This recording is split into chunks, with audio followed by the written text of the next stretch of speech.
እግዚአብሔር አንተን እንዴት ያይሃል? አንተስ ራስህንና ዓለምን በምን አይነት መነጽር ማየት አለብህ?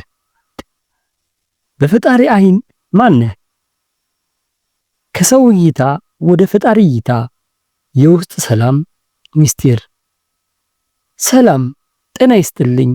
ብዙ ጊዜ በሰዎች ፊት የምንለብሰውን ጭንብል ለማሳመር እንጨነቃለን። ሰዎች ጎበዝ እንዲሉን፣ ሀብታም እንዲሉን ወይም ተሳክቶለታል እንዲሉን እንለፋለን።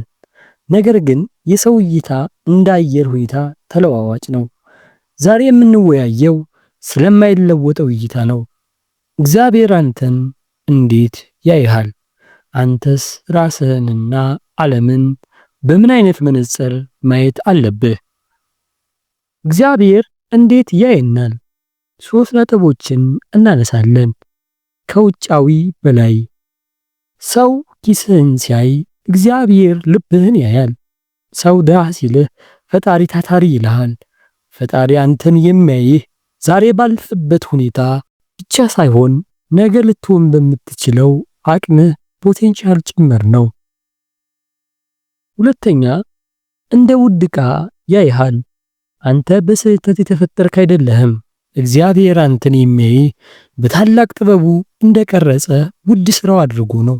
አንተ በእሱ ዘንድ ትርፍ ሰው አይደለህም፣ ልዩ ዓላማ ያለ ፍጥረት ነህ። ሶስተኛ፣ በፍቅርና በምህረት ያይሃል።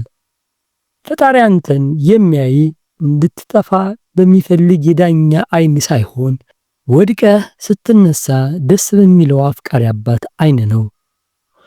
እኛ እንዴት ማየት አለብን? ራስህን በፈጣሪ አይን እይ። ሰዎች አትችልም ስላሉ አትመን። እግዚአብሔር ትችላለህ ካለ አንተም ራስህን እችላለሁ ብለህ ማየት ጀምር።